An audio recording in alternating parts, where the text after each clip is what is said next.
Good afternoon. Thank you for joining us. The BC government has announced new legislation placing limits on where people can use illicit drugs, and that expands it to bus stops, building entrances, and parks. What impact will this have, and what's needed to find safe spaces for drug users while addressing concerns about public safety? We'll hear from the Vancouver Area Network of Drug Users and the Mayor of Smithers. And the federal government announces actions on food costs. As we head into the Thanksgiving weekend, how are you keeping things affordable? Chef TJ Conway will take your calls. I'm Michelle Eliot. Welcome to BC Today.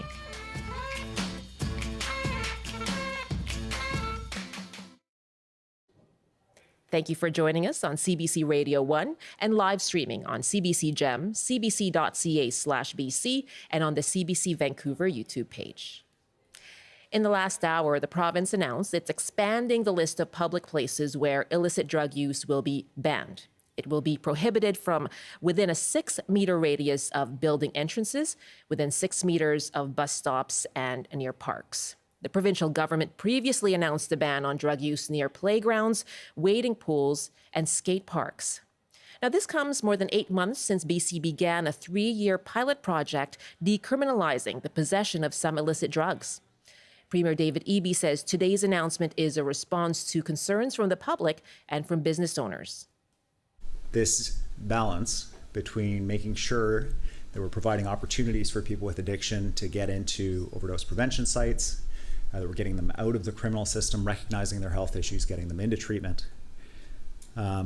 It never was about, and it cannot be about, using hard drugs wherever you like. We've heard concern from people across communities in British Columbia about what they've been seeing in community. It's municipal leaders, that's business owners, it's people waiting for the bus, and asking government to address this issue, and we are doing that. That's David Eby speaking in Victoria in the last hour. Well, municipalities had asked for more funding and regulatory support from the provincial government to combat what they call a rise in drug use in those kinds of public spaces. Decriminalization meant to reduce stigma and deaths from the toxic drug crisis in our province. But do these changes meet that balance that the Premier spoke about? We want to hear from you on this today. What impact will the province's steps to ban drug use in more public spaces have? And how should the province address public safety concerns while supporting drug users' well-being? You can give us a call, 1-800-825-5950, 604-669-3733 on your cell phone, pound 690, and you can email bctoday@cbc.ca. My first guest today is Garth Mullins, an organizer with the Vancouver Network of Drug Users, or VANDU, and host of the podcast Crackdown. Garth, hello, welcome to the show. Hey, Michelle, thanks for having me. What impact do you think this announcement will have, expanding the number of places from which possession and use of certain types of illicit drugs will be banned? Well, you gave a list there, but it was only partial. It includes a lot more stuff. I'm just reading the bill myself, but it includes, being 6 meters away from any bus stop, any public doorway, any apartment building, beaches, sports fields, parks. It's an extensive list. It seems to me that the government of British Columbia is starting to back away from decriminalization just when it's starting to show some positive results, which they don't talk about. I feel like they are writing a law that's not based on any evidence. The police, the government, Bonnie Henry, all of them will say there's no evidence of increased public drug use because of decrim or since decrim started. It's been something that's happened for a long while. People like myself, I've used it in public in the past in the hopes that if I overdosed and fell down, somebody would call an ambulance for me, because there just isn't overdose protection sites all over the province. There's plenty of places, plenty of cities that refuse. And there's also a housing crisis. So a lot of people just have no choice. This bill doesn't offer a choice for anybody. It does, however, create a very nasty storyline about us drug users. What do you mean by that? Well, I think about one of the government of British Columbia's press releases about this, and, it's making things safer for British Columbians, and it has a picture of children playing and blowing bubbles and stuff like that. And it really hurts, it makes us out to be monsters. Like I'm a dangerous criminal monster that a child shouldn't even set eyes on. Well, plenty of Vandu members are parents, and we take the protection of kids really seriously. So I came up in an old school drug user street culture where we would say, kids on the block. We would call that to each other up and down the block if we saw a family or some children coming through. And the idea was everybody would, if they were smoking rock or dealing or doing something like that, they would just pause for a little bit to let the family go through, just as a sign of respect. And you still do that. If you go on the 100 block at East Hastings, you can still hear people say, kids on the block, and pass it on. When I was coming up, the word goof was the worst insult ever. Goofs a go, they would say. And goof, being the worst insult one could give out, meant child abuser. So we have all been really concerned and protective.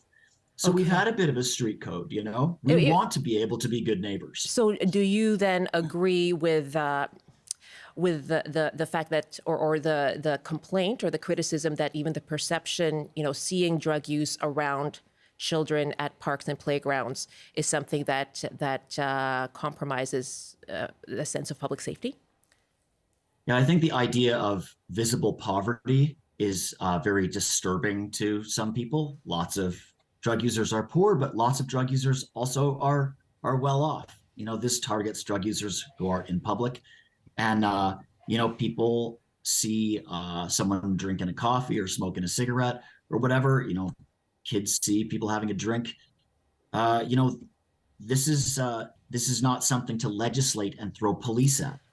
This is something that we have discussed in this city for a long time. Mm-hmm. But I think the government of BC is caving in to the right wing, which is having another sort of big scaremongering, a sort of a moral panic. Garth, is it really right wing though? If parents, if it's parents who are saying they're not comfortable with having their children, play at a playground and seeing discarded drug equipment and paraphernalia, is that really right wing?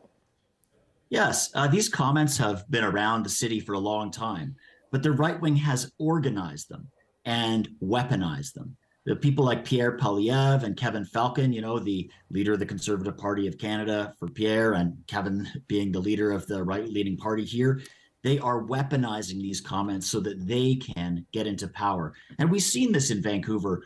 It's cyclical, the sort of public safety fear-mongering. I believe in public safety, but I believe in it for everybody, including us. We're the ones who are dying. And that police does not create public safety. Good, healthy communities, housing, good social supports, the things we've been fighting for a generation, that creates public safety. We're part of the solution, but we're being locked out and criminalized and scapegoated as monsters again. So how would you then address, our question today is how do we ensure the safety, the well-being of drug users, and address concerns about public safety, given the concerns that have been raised by municipalities, by local business groups? How would you balance those two? Well, I think that public safety comes from feeling secure in your community, secure in your home. I think a lot of people are feeling very precarious now in Vancouver. We're all worried because the price of groceries are going up, our rents are going up. A lot of people are like, less than a paycheck away from real bad times. That makes us all frightened. But the people on the right take that legitimate fear and then they blame and scapegoat us. I'm all about making safe, inclusive communities that are healthy. And so we got to support the people who are trying to make those things better, trying to solve the housing crisis.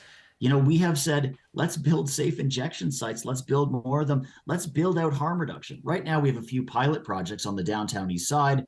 If we go out, say into Yaletown, there's immediately opposition. So if we want people to disappear from the public eye, where do you want people to go?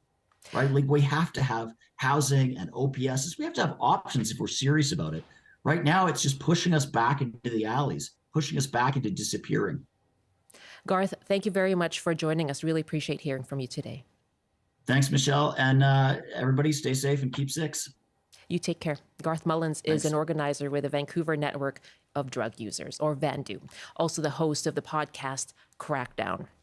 And as you've been hearing, the legislation, if passed by the BC government, will ban drug use in public and recreation-focused spaces, including a 6-meter radius from building entrances, including businesses and residential buildings, within 6 meters of a bus stop, within 15 meters of playgrounds, spray and wading pools and skate parks, and at parks, beaches, and sports fields.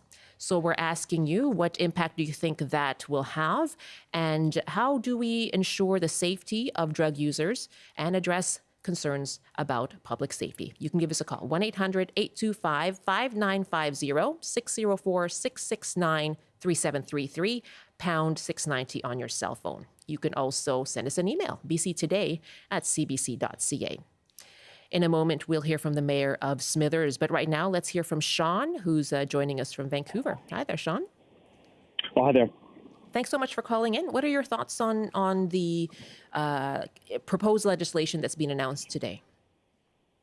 I think it's just the first in an inevitable set of steps that are going to have to bring us back to some sense of reality where, we actually try to eliminate the supply of drugs that are out there on the street rather than, embracing this delusion that we're going to somehow safely supply our way to less deaths or to a better, public safety, better conditions. I think anyone with half a brain can understand that taking a drug and experiencing the effects of a drug, there's nothing criminal necessarily about that, but the psychosis that accompany that and the physical, negative effects that happen on the body. I would encourage anybody who thinks that overdose prevention sites are a good thing to go and spend 1 hour in front of the door right there and just hang out, just have a look, just look at the young men, mostly men, there are women whose bodies are deformed and, twisted. Is it better than them constantly on drugs? Is it better than them using alone at home? No, the better thing where they would don't be have a to home. eliminate, to get this mentality of saying we need this toxic poison off of our streets. We need less drugs, instead of defunding the police and funding drug dealers. There's all this uproar about, the RCMP officer who was killed last month. Who was he killed by? A drug dealer. Who does the safe supply come from? Nothing's been proven in court yet that charges have who been do they made. call when they order their safe supply? Right? I mean, do they call it Pfizer that's cooking up meth for these people and putting it on the streets? I don't think so. Anybody walk around. There's nothing humane about safe supply. There's nothing positive happening. These overdose prevention sites, it's sick. It's sick. Those are, the idea behind safe supply is that it is a supply that is provided medically, right? And not from the street. Right.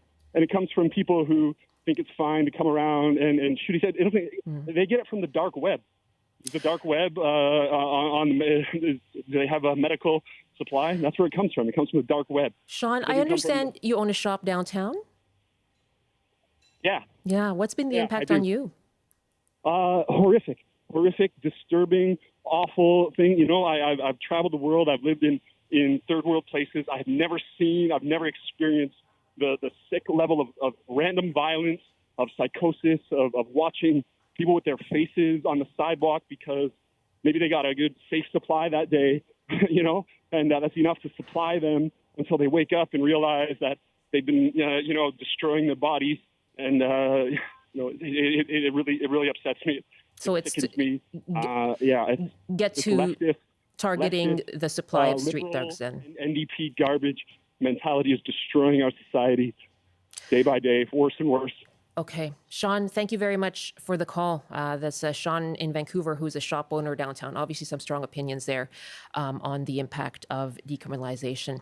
When I hear from you, 1-800-825-5950, 604-669-3733. Randy is up next now in Vancouver.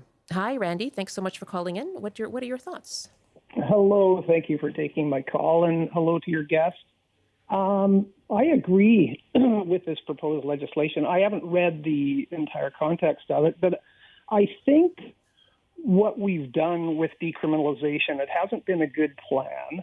I personally am in favor of full legalization with strict controls and regulation of dangerous drugs. What's happening now with the overdose crisis, those drugs are extremely dangerous. Obviously, that's leading to all the deaths. And I think what we've done, and I've been volunteering on Vancouver Coastal Health boards and committees. I'm on a committee right now with mothers who have lost their kids to overdose. I think what we've done is go way too far with harm reduction without prevention, enforcement, and treatment. And those are the four pillars when this drug policy debate really started picking up in 2000. I think Garth has some good ideas, but the issue now with the public, they're not sold on the benefits of decrim or legalization because of what's happening in public and because we're almost normalizing behavior that's dangerous. And I think, Garth has to understand that drug users, people should be free to use drugs, but they shouldn't be free to endanger the public in public spaces, to create a situation where who wants to go downtown Vancouver right now? It's really got out of control, and I do blame the government. I don't blame Garth and Vandu and Dolph and these user groups that are great. I think they advocate well, but I think take a step back. Take a step back. And so this is a pilot project, a 3-year pilot project, and you say that today's change is something that you welcome. I just want to ask you, Randy, you said endanger the public. They don't have the right to endanger the public. What Garth was saying earlier is that it's more the sight of drug use, and he questions the danger. The sight is it's terribly sad that when you see people, and I see them regularly in Vancouver, people that are using drugs who are obviously poor, very likely homeless, obviously addicted. But yes, it is a terrible sight. It's telling me, what is our government doing with mandatory care, with treatment, with all sorts of treatment options? There are a lot of people, and I've heard the discussion, and I understand Garth's argument. I've heard Garth speak for over 2 decades now, and he does a very good job, but he's missing this. That it is, and I should back up. The reason the police and Vancouver Coastal Health and the government don't have data and statistics is because they're not keeping the statistics. And it is dangerous when someone who is overdosing possibly wakes up very quickly, and it's there's psychosis involved. I'm not a physician, but talk to an addiction specialist. Yeah, that is part of the conversation too, talking to physicians about this. Randy, thank you very much for your call as well. That's Randy calling us from Vancouver. And let's bring in Ryan, who's just called in from Vancouver as well, before we get to the mayor of Smithers. Hi, Ryan. What are your thoughts? What will be the impact of this expanded ban, this ban on drug use at certain public spaces? Hi, Ryan. Are you there?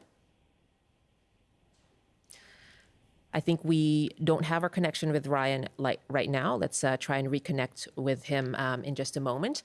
Asking you, what impact will the province's ban on drug use in more public spaces have, and how should the province address public safety concerns while supporting drug users' safety and well-being? Our number again is 1-800-825-5950, 604-669-3733, pound 690 on your cell phone. And we are joined now by the mayor of Smithers, Gladys Attrell. She was one of the mayors who called for more resources from the province on this. Mayor Attrell, good afternoon to you. Good afternoon. So what is your reaction to today's announcement? Well, it's pretty fresh. So I do think having a few more tools in a few places where certain behaviors can be controlled is better. So as I'm reading it, there are some things that will have, I think, a positive effect in our community. Some of the building entrances, things like that. So I think it's something for us to work through, but probably there are parts of town that will benefit from this. So I do appreciate it. What exactly are the safety concerns? in areas like entrances at buildings? I think it's complex and it's nuanced, and I do find it difficult to just think about one thing. So we've heard much during this program, and I think it's criminal behavior. That's the thing that we want to control, that people who live and work downtown are experiencing some of the impacts of some of the people who are addicted. It's not everyone, but people that are taking refuge for long periods of time, whether they're in doorways or in some of the parks, and some of the behaviors that result from that, from people who have severe addictions or mental health issues, some of the violence that comes among the people themselves and to other people, residents and businesses. So it's complex. And this is one piece. So I think we will see a benefit, but the overall issue is still there. And we do need more supports in communities, including small towns, which often are overlooked in this. But why not address what is the criminal behavior? Because under decriminalization, the possession of these illicit drugs up to 2.5 grams is decriminalized. So why not address, whether there is violent behavior? Drug use in and of itself under these conditions is decriminalized, right? Yeah, I think that is the question. So I'll just speak about our community. So we do see, as a result of some of those who are addicted, increased theft, violence, and we are limited in resources. First of all, it's legal to use the drugs. So showing up, if there was violence reported, but there's not violence right now, there's nothing for the police to act on. People can't be charged, so they can't go through the court system. That's okay. But at the same time, there's nothing else. So we don't have in our community, enough supports for people who are addicted. So perhaps if they want somewhere else, there's no place to go. And there is this sense that if there's something happening outside your business or in your business, there's a frustration because if you call police, we don't have the steps in place. There aren't enough things in town. So I'm okay when I hear the health ministry wanting to talk about decriminalization for the overall health of people. I get it. What we need is to make sure that we have resources in our communities to deal with the criminal behavior. As you said, why can't we deal with it? Well, we simply can't. We don't have enough resources, enough policing. There's no place to take people. So what do people do if they've been assaulted, if they're the victims of ongoing theft? Okay. Those are the questions in community. And those are our responsibility at the local level to ensure that our entire community is being dealt with. So this is a little bit, it gives some room for moving people away from certain parts, but it doesn't change the full problem. So we can move people along to where. But is the answer then to ban the drug use itself from these spaces? As we heard from Garth Mullins, it's adding stigma to people who are not just drug users, but who are poor, who are the folks who do end up at these public spaces. So doesn't it just further stigmatize people who are drug users? Yeah, I hate to say it's complex, but it is. I think something that has happened that I witness in this community, and it's a small community where we know each other, is that compassion that was there previously for people who are dealing with more than one thing, often poverty, homelessness, plus addiction, maybe some mental health issues, is that some of the care and compassion that was there from residents and business owners has waned because they're suffering from the other impacts. And so that matters, that we need the folks in our community, the residents and the business owners, to hold that compassion so that they can help people who need help. But some of them are feeling threatened because they've also been the victims of assault, the victims of break-in, and they don't see a way through that. So it's not an easy answer. It may, harm people in terms of increased stigma, but I would suggest they're being harmed now. There is a fear in the community that wasn't here a few years ago, and it's damaging. It's damaging relationships, and we do need residents and business owners to be part of the solution. So we need to be able to deal with these impacts of decriminalization that are displayed by some people, not all. But when there is criminal behavior, you're right, we have to be able to deal with it, and that seems to be part of the problem. And we also need to provide help for people in small towns. So when I hear about resources being delivered, I think the province is on a path of trying to deliver housing supports, mental health supports, but they need to come to where people live, and they live in small communities like this. Like, we need some of that in our small towns across BC too. Mayor Attrill, thank you so much for joining us as well. I appreciate your time. Thank you very much. I appreciate it. You take care. Gladys Attrell is the mayor of Smithers. And we have a couple more callers on the line. I think Ryan has been able to come back now. Hi, Ryan. Hello. Hi, thanks so much for calling. And so what do you make of this legislation, proposed legislation? What impact do you think it'll have? Yeah, I don't support this legislation. I worry that I'm worried that this is legislation that's going to cause more people to die by kicking drug users out of parks, out of streets, with no other place to go. It's shocking to me how comfortable the government is with a decision that's going to hurt people. And even like some of the callers referring to people as, saying that if you had half a brain or calling people deformed, like drug users are people. And a lot of the language and the approach here seems to be based in a comfort that we're making decisions that are going to increase drug users' deaths. And we're comfortable with that. And I hear a lot of stuff about, parents in parks. I'm a parent. I don't teach my kid to value other people less, like drug users. We carry around a Narcan kit in our diaper bag, and we teach our kid to care about people. And I guess I worry that this is not like, it's so rooted in carelessness and callousness. And I agree with Garth, who said it earlier. Like, I do think that there is a specific right-wing campaign to play on people's fears. Like, I'm scared that drug users are dying in my community too. What do you make, Ryan? Pardon me, what do you make of the last point that the mayor of Smithers made, which was in terms of stigma? I asked her about that, right, which I think is the point you're making as well. And she says right now there's decreasing compassion because other people and business owners, like someone we heard from earlier, are experiencing some of those, those consequences or those behaviors that, include violence and things like that. So she's saying the stigma is there. It is making it worse for drug users. Yeah, and I think the stigma is rooted in a couple of things. One is that there is a campaign and there are politics around this that are making people more scared and making them more discompassionate because it is helping parties win votes. But there's a business owner in the downtown east side. I was at a forum. He runs a restaurant, and he told a story where he doesn't have issues with drug users in his front porch because he respects them and he talks to them and he's kind to them, and he doesn't have issues of violence. And he goes out and he says, "Excuse me, can you move?" And the drug users move out of the way because he works with them, he's kind to them. And I think that this discompassion and hatred, and I do think it's a form of hatred, breeds discompassion. And it's kind of up to the individual, I think,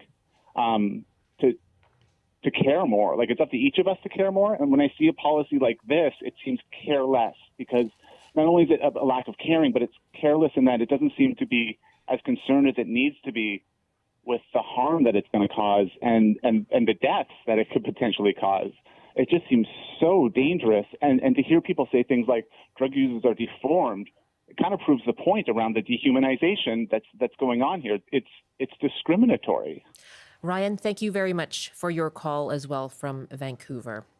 And that's Ryan joining us. My thanks to Mayor Gladys Attrell from Smithers and to Garth Mullins as well of Vandu. And much more coverage of this story, of course, throughout the day here on CBC, on Radio 1, on CBC Television, and you can go online to our website, cbc.ca/BC. And coming up in our next half hour, we're going to talk about food costs. You heard a little bit about that in our last half hour as well. But food costs, some measures coming from the federal government this morning that they say will help address that issue.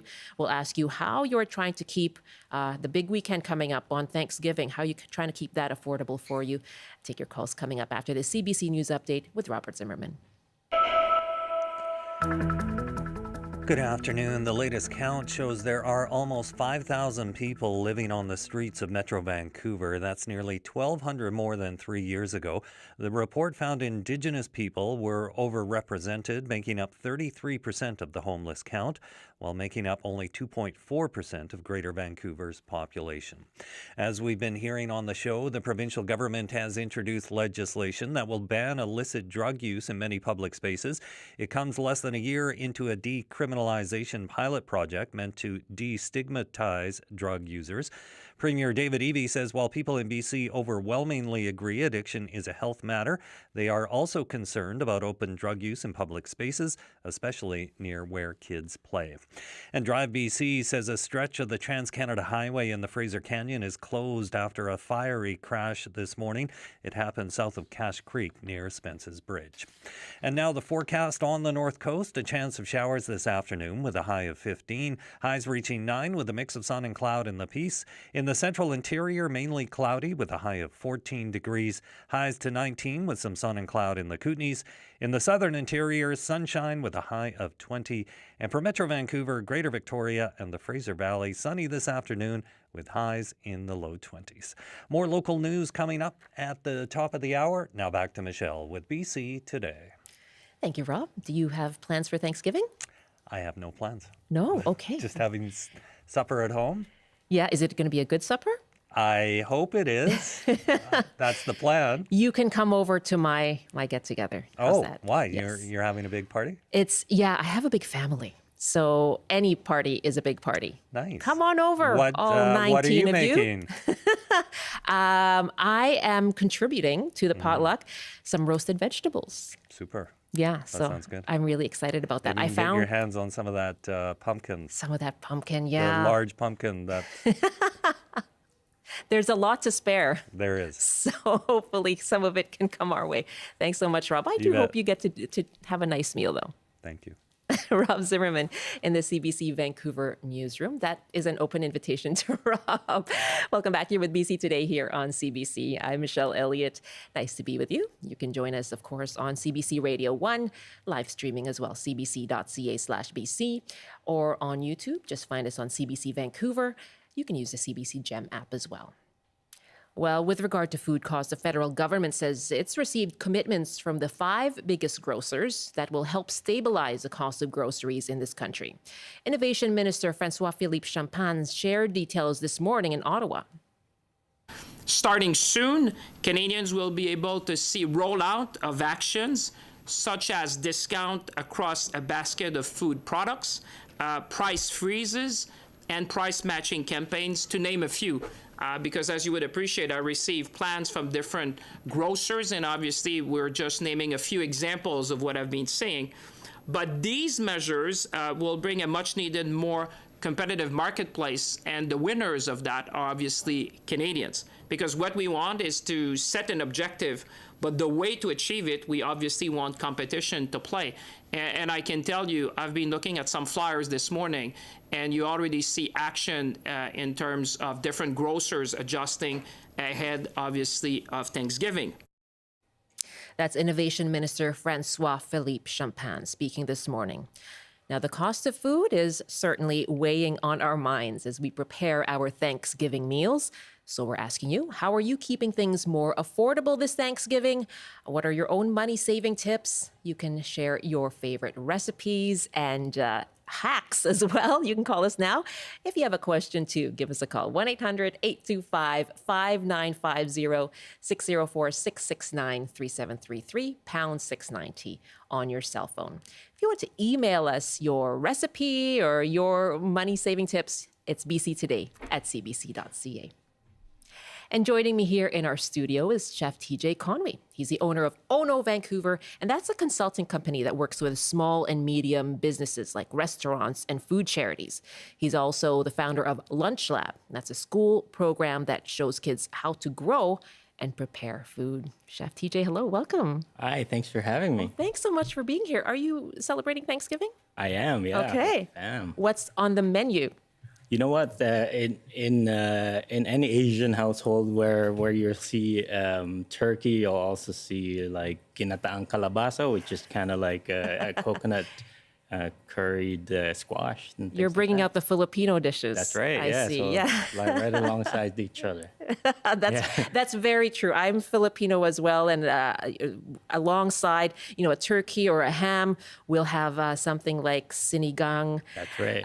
Which is a kind of a sour soup. Yeah. But it's so true. You blend the both cultures for sure. And so as you make all of this food or think about it, are you also thinking about the cost? Yeah, big time. Especially as a food business owner, that's big for us. And just knowing a lot of the cost is going up, and glad to hear a little bit of good news there. But yeah, What have you seen? What's been your biggest observation? being just as a father of two, making sure that we have enough nutritious food Yeah. as well as keeping the cost down. It's gone up like at least 20-30%, sometimes more. Yeah, I mean that's certainly the truth. I'm a parent as well, and I've got kids who do like to snack as well. So looking at fruits, and it's definitely the produce that can cut into your budget. Yes. What are some ways? I find myself I'm actually doing a lot more comparison shopping. So looking at what the prices are in different places, and I'll go to three places. When the farmers market was open, I was there every weekend. But what are some ways that we can cut costs right now? Yeah, so bulk cooking is always the best, right? And right now we're experiencing the bountiful harvest of BC, and a lot of the prices are just as good, if not better, than going to the grocery store. So like going to the farmer's market and get a bunch of stuff that you can cook and do meal prep and then be able to freeze it. So that's actually what I do at home. Is that right? Yeah. Okay, so tell me, because right now the farmers markets, certain dates they're closed, right? Exactly. So where would you go? So yeah, I go to the West End Farmers Market, and I buy big pieces of squash and other things like that I can use, and other root vegetables and whatever's around, and then just kind of like be innovative and be creative in what you can do with all the different dishes, and then just put it in the freezer and heat it up later. Yeah, that ginataang kalabasa. So it's Right? I'm getting hungry now. right? Yeah. It's coconut milk, which you can buy, I guess, fairly cheap. That's right. Coconut milk, a little bit of pork if you want, vegetarian if you want, or a little bit of shrimp, and really just letting the squash speak for itself. Be the star. Yeah. I was speaking with someone earlier, and she's having a Friendsgiving this weekend, and serving a vegetarian roast. I believe it was using lentils and mushrooms. Okay. Yeah. I'm into that. Yeah. Yeah, and lentils, I mean, I guess, that's something that really can take on different flavors and textures as well, I guess. Yeah, exactly. And I'm going to mention a little bit about Lunch Lab. Yes. With that kind of different texture, you're able to also give it different ways to kids, and then you'll be surprised what kids can eat and what they're more adventurous than us sometimes. Yeah. Well, I'll get into that in a moment and ask you why those things are important to you, those kinds of programs for sure. Let's take some calls now. My guest is Chef TJ Conway, and he owns Ono Vancouver. It's a consulting company that works with small and medium enterprises, restaurants, and food charities. We'll hear about some of that charity work as well. And the founder of Lunch Lab, which is a school program that shows kids how to grow and prepare food. We're asking you, what are the ways that you're cutting costs as we head into Thanksgiving? How are you making Thanksgiving more affordable as we face, of course, high grocery prices? You can give us a call, 1-800-825-5950, 604-669-3733, pound 690 on your cell phone. Something that Chef TJ mentioned was different cultures. And I know when we've talked about food costs in the past here on our show, people call in with recipes from various cultures and showing how, those may be cheaper than perhaps what's traditional. The turkey, of course, is not cheap. So what are your alternatives? If you have them, give us a call. Love to hear from you on that. Right now, Linda is joining us from the interior. Hi, Linda. Oh, hi there. Yes, we're very fortunate. We have a big garden, fruit trees. We're using that up. Going to the grocery store. Meat is outrageous. I have an autoimmune condition, so I do have to buy dairy alternatives. And I don't really understand how almond milk can double in price. I just don't quite understand how that works. But yes, it's we have a situation here that if we have an abundance, like I had a bunch of cherries, I was alone. The tree was gigantic, and I had people come and pick whatever they wanted. And there was a Bear Aware program that they would have people that were in need or wanted the fruit, that they would come and pick it just so that it's not bringing the wildlife. That's right, yeah. To the area. That's a great plan. But I do believe that somebody has to do something. I think because I have to purchase the things that at the cost that I really don't want to pay, I think the grocery stores are taking advantage of us. I think somebody has to do something, and I think this is what's going on. It's a start. It'll be interesting to see if anything happens to it. I'm for it. I do have one other comment to quickly make from the other program. I have a family member who, at 17 years old, was arrested for possession of one joint. He is almost 70 years old. He is still not allowed to go to the United States. It follows. Hi, Linda. Okay, I think we've lost our connection to Linda, but she was telling the story there of someone who, when they were 17, was arrested for possession of a joint. So that would be marijuana, and still can't go into the United States. So that was a comment regarding what we were talking about earlier. I'm sorry that we lost our connection with you, Linda. Thanks so much for the call, though. Our number again, 1-800-825-5950, 604-669-3733. You were nodding when she said, I don't understand how almond milk can double in price. Well, I like almond milk, and I like all the alternative. It is the highest cost as far as when you think about the environment and what it takes to produce almond milk. So what I would definitely suggest is think about like things that we grow here in Canada, like oat milk, and soy milk. So like soy milk, I'm a big fan of soy milk. I go to Sunrise Market and go get my soy milk, and my son and I actually fight over soy milk. Yeah. That's some good soy milk if you're fighting. It's fresh all the time. It's perfect. Yeah. Let's take another call asking you how you are keeping Thanksgiving affordable. You can share your recipes with us. Let us know your own money saving tips as well. 1-800-825-5950, 604-669-3733. There you go. Alternatives to almond milk. Sheena is joining us from Victoria. Hi, Sheena. Welcome back to the program. Oh, thank you. Hi, Michelle. Oh, I really want to know what's the name of that soup, that sour soup you said. That sounds so good. I want to look the recipe up. Sinigang. Sinigang, Gang. It uses a... tamarind. Yeah, so tamarind and tomatoes is a sour ingredient. It also is a preservative. So we're talking about prolonging the life of different things like vegetables and meats and other things. You can use that, and the longer it stays, the more delicious and a little bit sour and sweet it gets, right? That's so true. I think the fat kind of lifts. That's right. You make it a... Oh, that sounds so good. Sheena, okay. I'm going to make sure you are able to try it. What did you want to share about Thanksgiving? Well, I'm actually feeding 4 Ukrainian refugees for Thanksgiving. Wow.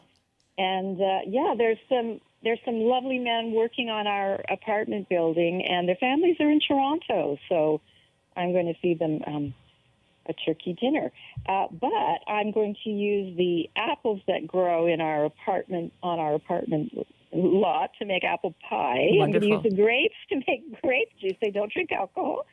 And but I'm also going to use a lot of produce that I grow myself, and that's my tip. Yeah. Grow your own, because I'm lucky enough to have a plot, but I also have a balcony, and this is my first year growing on a balcony, and it's amazing how much produce you can grow on your balcony. So I'll be making the salads and the lettuce and herbs I still have out there.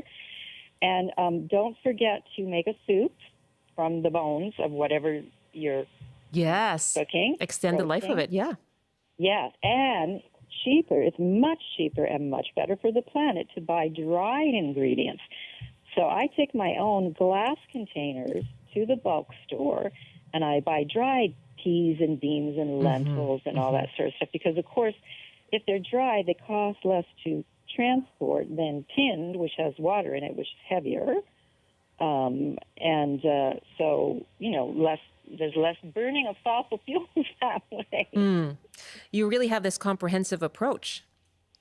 Well, I think that's what we have to save the planet. And you know what? You'll have so much fun with your kids at cooking your own food. That's real quality time, not watching a movie together. Quality time is doing stuff together. And if you don't know how, put on a YouTube video and follow along. You'll have a lot of fun. It's and it'll be true. really valuable, and it's cheaper. It's Yeah. so much cheaper. It's so true. Yeah, you brought up a lot there, but absolutely that experience as well. And, when we talk about cutting costs, we are also talking about, perhaps cutting on our consumption and our carbon footprint. That's right. Yeah, it's one thing that's very important to be able to. And, we came up with the kind of Canada Food Guide, and really that's something that we all can strive to get, and making sure that we only eat a certain amount of certain things, especially things that are not necessarily the best for the environment, meat and things like that. And if I may talk a little bit about like what we do at Lunch Lab. Yeah. So Lunch Lab is, by the way, a food program that I started, that I piloted with Growing Chefs and Fresh Fruits. And what we do there is Canada's the only G7 country that don't have a national school meal program.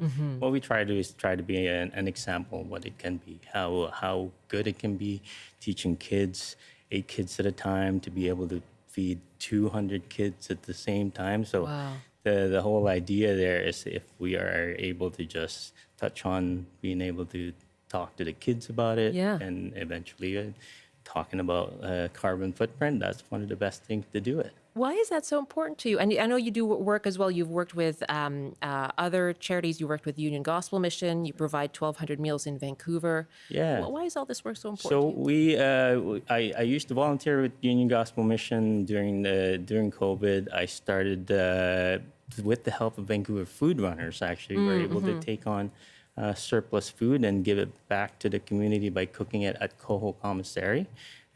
With my company, and with the help of also Reroute Kitchen, which I started. That's how we were able to provide the chefs with the employment. But this is how we're able to then also help the community, not just by moving food around that's supposed to go for the downtown east side and the downtown core, but also taking away food from the landfill that could just eventually also pollute our environment. Surplus So, food that becomes waste. Yeah, and with this new company, Reroute Kitchen, we're also able to provide meals, and also advance the talk on why is there so much food waste in our community. Yeah. And so what is it about that issue that's so important to you? So we know that almost half, or more than half, of our food just go to the landfill. $51 billion just go to the landfill, and we know that 1 in 4 children are food insecure. Do not know when their next meal's coming. So that's very important as a chef, to just kind of that's something that you can really affect, right? Right, And bridge that gap. Yeah. Yeah. And at Lunch Lab, again, LAB, learning access and bridging the community. So it's that's really what we're trying to do with this program. So, yeah. Wonderful. My guest, Chef TJ Conway, taking some calls from you as well on trying to cut your food costs, trying to cut waste as well. So how do you reuse, use that pumpkin for more things? I'd love to hear from you. 1-800-825-5950. Let's head to Port Alberni, and Jimmy is on the line now. And you wanted to talk about, that lack of access to food, Jimmy. Hi there. Yes. Yeah. It's not a topic that's talked about a lot. I just heard the term food desert sometime. And unfortunately, there's a lot of people that don't have access to go to, let's say, a No Frills or a Save-On. Yeah. And so they're forced to buy their food at a 7-Eleven. And so obviously they're going to be paying 3 times the amount. And then on the flip side, I talked to your producer about, I refer to grocery shopping as a sport these days. Because everyone's got flyers, they got their point cards, and if you pay attention, you can really have a lot of fun and save a lot of money. Especially here we are right now in Thanksgiving, and there's a number of the different chains that have a points program. So if you have so many points on your card, you can, get a free ham or a free turkey. Yeah, wow. Based on the points that you've accumulated over the year. Yeah, I like that you called it as a grocery shopping a sport. I think you're right. And very important point there as well when it comes to more remote communities, right? Especially when the highway was cut off there. I wondered about the impact on that access to groceries and food. Jimmy, thank you so much. Really good to hear from you in Port Alberni. Before we end the show here, let's go to Massa, who's joining us from Vancouver. Hi there, Massa. Welcome. Hey. And what are your own, recipes that you want to share or tips for saving money? So I have two things. I'm going to try to be quick because I'm pretty sure you folks want to wrap up sooner than later. I appreciate in Vancouver those like Persian markets or like small little shops that have these bags of like $1 bag or like $1 something bag of like vegetables or fruits that don't look perfect on the shelf, yet you can still do so much of it. So I really appreciate those because they, help me make decisions easier of what to cook. So then I go like, okay, perfect. This is the bag. Well, how can I be creative there you in go. whatever it is that it has to offer me? And then, with a good relationship to produce and to spices and to being in the kitchen in the first place, you put love into the pot and then you get to, nourish yourself from that. And then as someone previously mentioned, the 100% freezing, consuming a portion, however portions of it, and then putting something in the freezer as well for later on times, it definitely makes a big, like a positive contribution into life. And then when it comes to recipe, I am indigenous to humanity's oldest capital, Damascus, Syria. And in the Levant area, we have quite a big variety of vegan and vegetarian dishes. One of them is squash-based. And so as this is the season, and just to be brief, it's called kibbe. So kibbe is usually made with meat, and there are so many different varieties of kibbe. So good, 100%. Oh my! To try.